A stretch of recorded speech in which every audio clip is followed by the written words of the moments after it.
একদিন পরেই নির্বাচন।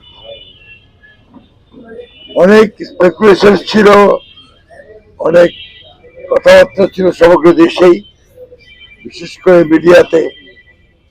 অনেক দিন নির্বাচন না হওয়াতে 15 বছর প্রায় সকলেই একটা যেটাকে আমরা বলি উদ্বেগ, যে নির্বাচনটা শেষ পর্যন্ত ঠিকঠাক মতো হবে কিনা।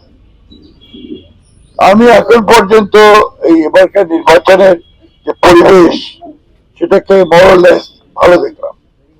যে কয়েকটা ঘটনা ঘটেছে প্রথম দিকে, তারপর সবাই সংযত হয়েছেন এবং সেই সংযত হয়েই আমি যা মনে হয়েছে যে এখন পর্যন্ত নির্বাচন যে পরিবেশ সেটা নির্বাচনের অনুকূলেই ছিল। এর মধ্যে আপনারা অনেকগুলো ইস্যু নিয়ে এসছেন, কথা বলেছেন।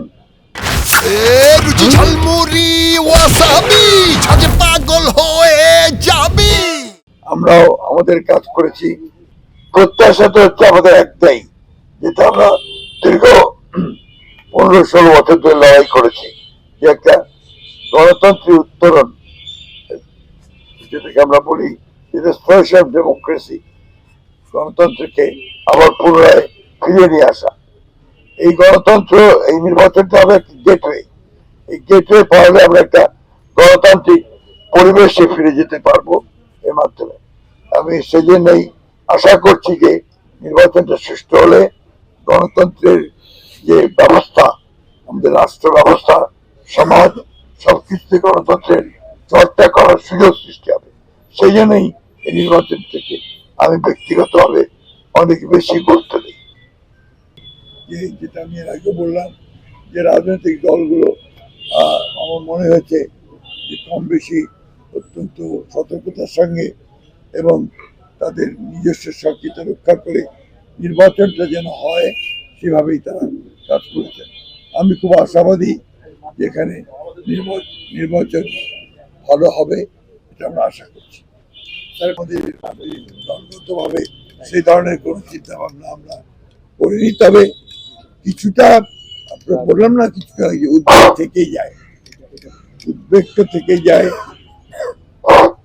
উদ্বেগটা থেকেই যায়, ওই উদ্বেগ থেকে যায় এই জন্যে যে বিগত 15 বছরে নির্বাচনে এত কারচুপি হয়েছে, এত ইঞ্জিনিয়ারিং হয়েছে, যে একটা যে ভালো ইলেকশন হতে পারে এটা অনেকে ভাবে না।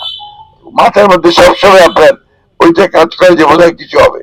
তবে আমি এখন পর্যন্ত দেখেছি আপনার সামগ্রিকভাবে, তাতে করে আমার মনে হয় যে ইলেকশনটা ভালো হবে। আর ইঞ্জিনিয়ারিং ডিজাইনিং এর ব্যাপারগুলো আমার মনে হয় না যে সেভাবে খুব ইফেক্টিভলি আপনার